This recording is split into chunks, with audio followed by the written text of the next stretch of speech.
Ooh, that's a little hard to read, to be honest. Ooh, creepy. That's sink full of blood. Mom would be proud. Look, guys, I appreciate the time and the effort you guys put in this opening montage. It's cool, but it doesn't tell the story of wrestling with ghosts. Wrestling with Ghosts is about a perplexing paranormal investigator who never faces the camera, and 3 heroes for hire, namely the giant Big Luke, a man of funk named Funkmaster V, and a baby-faced muscle man, Travis Graves, who kisses the girls and makes them cry. 4 distinct personalities put aside the differences to take on the uncanny, the unexplainable, and the nefarious forces of the night. With the power and the hope of friendship, they will make a television show the likes that have never been seen. They call themselves Smart Paranormal Kids, and you're watching Wrestling with Ghosts.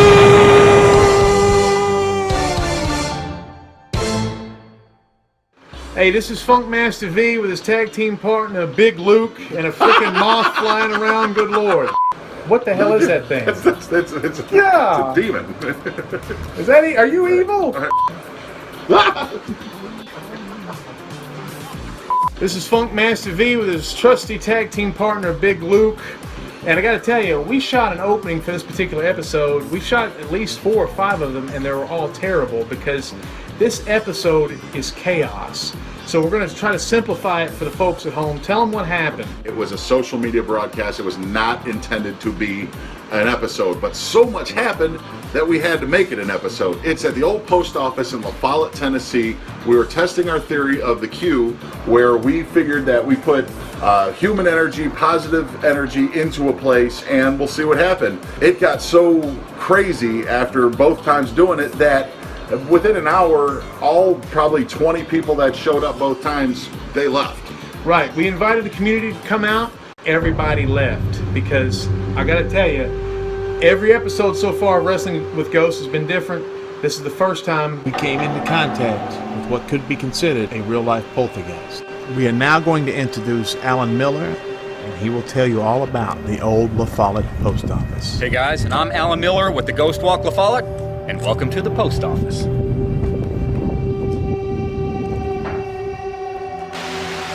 You guys are in the old post office in La Follette, Tennessee, built in 1935, and is reportedly one of the most haunted structures in the downtown area, if not the most haunted structure. And you have to ask yourself why. Why is this building so haunted? Well, now the building itself was built in 1935, the old La Follette post office. But prior to that, you have to go back to the turn of the century, right around to 1903. Because right here, just about on this spot, in 1903, there was a shootout between Jerry Jarnigan and John Smith. Gunned each other down in the street. John Smith's son gunned down in the street. Those 2 people have been known to haunt the building. The post office also apparently is centered right in the middle of some of the craziest stuff you've ever seen in your life. Behind me, we had a woman blown up. Across the street, we had 2 boys murdered at the turn of the century in the creek. And believe it or not, we even have our own axe murder. That's right.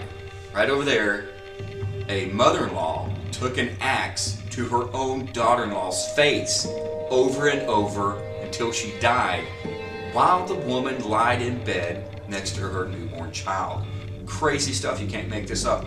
And unfortunately, all of that centers on the post office. Oh, it's you. You about to get cold cocked, John. I'm live. Don't punch me. I'm not dead. And where are we at right now in the building? We are on the 3rd floor of the post office. And this is the bay, the hidden bay, where postal inspectors could come in from the bottom floor, outside mind you, walk into the building, take this hidden staircase right here up to this floor, and spy on postal workers to make sure they weren't robbing you. And they would literally look through these little slits and stare at the postal workers. Was that a big problem where postal workers would steal packages? Well, you have to understand, back in the day, everything went through the mail. Gold, money, whatever you had to get from point A to point B went through the mail. So, not everyone is, a stand-up kind of guy. So, if you knew your package might be a little heavy, who knows, you might want to take it home. So, postal inspectors would literally look down upon you.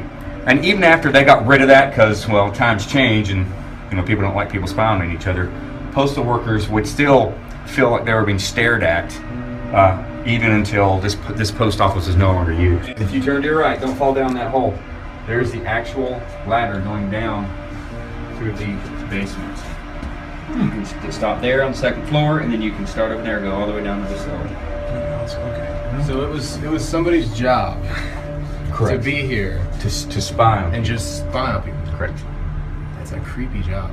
Yeah. You'd have to be a creepy dude. You would. Like, Yeah. And then you put these down. These help block light. That's why this is matte black. It helps to block light. I didn't even notice that actually. Till If you notice, it's completely matte black. And then you can come over here too, do the same thing. You can turn around. You know what's even creepier is on this other side of the wall was the workers' locker room and bathroom. And look, And there's holes there. and there's holes to check them out. That's probably why they hired a lot of girls, right? Am I right? Where would you say is the most frequently strange spot? Like, do you see something all the time in this one particular spot? In the post office, the creepiest place has always been in the center and downstairs. All right, kids, remember what our old pal Alan said, that most of the activity happens downstairs and in the main area. Just a little clue for when Wrestling with Ghosts continues.